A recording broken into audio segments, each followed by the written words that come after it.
talking about my life, your life, everybody's life. I mean, these kind of things, ghetto ratchet families come into your life because you're connected to somebody you're in a relationship with, or just stuff in general. We're going to get to it all.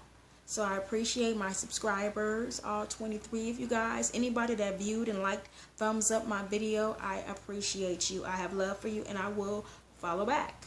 I'm going to leave my social media stuff in the description box on this one.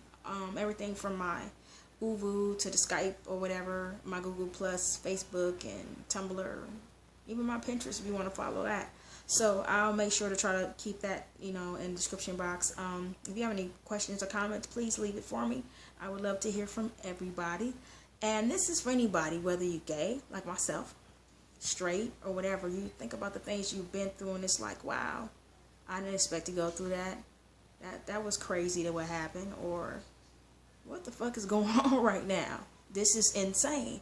So these are the things that I talk about. I mean, it's not really a rant. It's about things in my life I've learned from. Some of the stuff I feel like I didn't have to go through.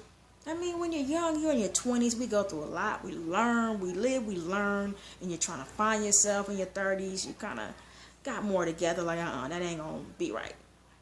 I think about some of the relationships I would have never been in, but these give my life character, and I've learned from every little crazy relationship I've been into. So I left off telling you guys about Shadyville and some of the bullshit she came with.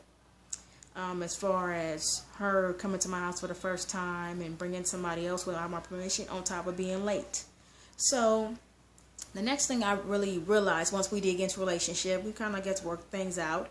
But when we got in a relationship, or even before that, I noticed, I said, okay, she asked her, what does she drink? She said she drinks Silver 7. So I said, okay. I bought her, a glass, or a bottle, sorry. I bought her a bottle from the store. I cooked for us. I don't think she's used to that, because the first time she came over and really spent the night or whatever else, I made her a candlelight dinner, and you could tell she was nervous. She just didn't know what to do with that. I'm like, wow, you haven't had the type of woman in your life that make you a candlelight dinner or cook for you? Interesting, but a lot of people haven't. So it was that, and I noticed some things. Like, really, really, y'all noticed some things. She's a fucking drunk. I didn't know that at first. It's one thing to drink Silver Satin or, get your drink on, but I started noticing, stumbling and buzzing all the time. One particular time we went to her family's house. Somebody was having a party, and she had drunk. I'm like, damn, I was counting all the drinks that she had, like, within a 24-hour period. She woke up drinking, went to bed drinking. It was at least 48 of those beers within a 24 or 48-hour period. It was crazy. So I was like, I don't like that. I don't want to be with nobody that's a drunk or alcoholic. That's not my thing. I'm not attracted to that. But, I was already really feeling her and with her, so I didn't want to have that be the downfall of our relationship. And being young, I wasn't thinking like, okay, maybe this is a red flag. So we know the red flags when we get older. We spot them, be like, with some things we just can't deal with. So I remember being at the party, and her brother-in-law was being disrespectful, trying to kiss me. So I'm like trying to move away from him, putting my hand. I'm like, dude, get away.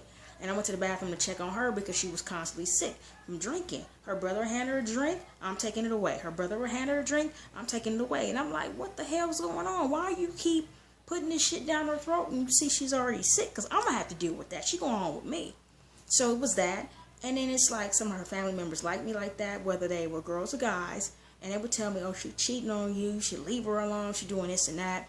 And one of her brothers kind of really gave me the creeps. I never was around him too much because he was too much in and out of jail all the time. But he followed me to the store that day when I went to go get a soda to try to, help coat her stomach before we left. And it creeped me out to know that he was even behind me that whole time. So that kind of stuff, I'm like, okay, that's spooky. That's not cool. What the fuck? But it was that. And it was also, like I said, the disrespect. I'm not in major contact with my family. Everybody goes through the different shit. We'll get to that later. Or maybe not at all, but no, we'll get to it later. But my thing is, I just feel like, just because I don't have family around, doesn't mean nobody have a right to take advantage of that or just assume that you can try to pull some bullshit because there's a lot of y'all and less of me. You understand what I'm saying? And a lot of people do that. And I think it's so damn disrespectful. It's out of line and it's insane or whatever. So it came to the point where since now I'm teaching her how to have a backbone. Like, why don't you stand up for yourself? Why you be letting your sister and all of them or anybody talk to you crazy? And of course, I defended her because that's me or whatever. But she was taught to have a backbone, so of course they got a problem with me. I'm a different caliber. I'm a different type of woman. It's not some ghetto ratchet female she used to dealing with, causing shit. I'm actually trying to better her life, you know. And all the time she had a hangover, I'm like, oh, nope, get up, go to school. We're not having that here. You need to go to school and finish, you know, getting your education. If I didn't care, I wouldn't do that. Most bitches would be like, whatever, do you. But for some reason, they felt the need to get downright disrespectful. Not only start popping their asses up in my house because she was around. Because keep in mind, I'm causing a problem. I'm teaching her how to have a backbone, how to stand up for herself. She's starting to be in different areas, like I mentioned to you guys before. We would go around areas that's not ghetto-fied. And people minding their own business, we could have fun and peace and serenity. So I'm causing a problem because I'm taking her out of her fucked up element. You know what I mean? She's learning how to be around other races and everything too. So for some reason, we all born. For some reason, I was called that girl. I have a goddamn problem with that to this day for anybody that does that. You know what I mean? Because no matter who you like, you don't like, or whatever the case may be, everybody's born a man. First, middle, and last name. What is your issue? That girl, I'm a grown woman. And I came with a name.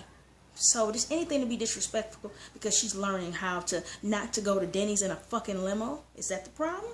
So it was always something. Threats or whatever else. It was that. And I just didn't want to be with a drunk. I noticed that whether it was a candlelight dinner or whatever else, it was just so much. They're being ghetto as fuck, causing all these problems, trying to break me up with her or whatever else. But there was so much she didn't know about life, you guys. Like, seriously, that I taught her. And if I didn't love and care about her, I would let her ass drown in a pool of dumbness. You know, understand what I'm saying? And I just feel like sometimes when people teach you stuff, they open up themselves to teach you and be there for you. You're supposed to appreciate that. That's something that's a hot commodity that doesn't have any value on it. It's priceless. To me, it's called unconditional love. Because there was so much she didn't know about life. And on Mother's Day, I was being told, Happy Mother's Day. In reason, because I was teaching her so much about life, I was just blown away with the stuff she did not know. But that's crazy. She doesn't know all this shit that's vital important to her life, but they can be ghetto and be messy and be addicted to bullshit and start stuff. So it was like, there's no options to weigh. So I felt like I was in a badass movie. Okay? The script was not given to me. I'll see you guys real soon. Sorry it took me so long to get back to the video. So this is, I guess, part 1 of Where's the Motherfucking Script. Comment, subscribe, and share. Have a good one.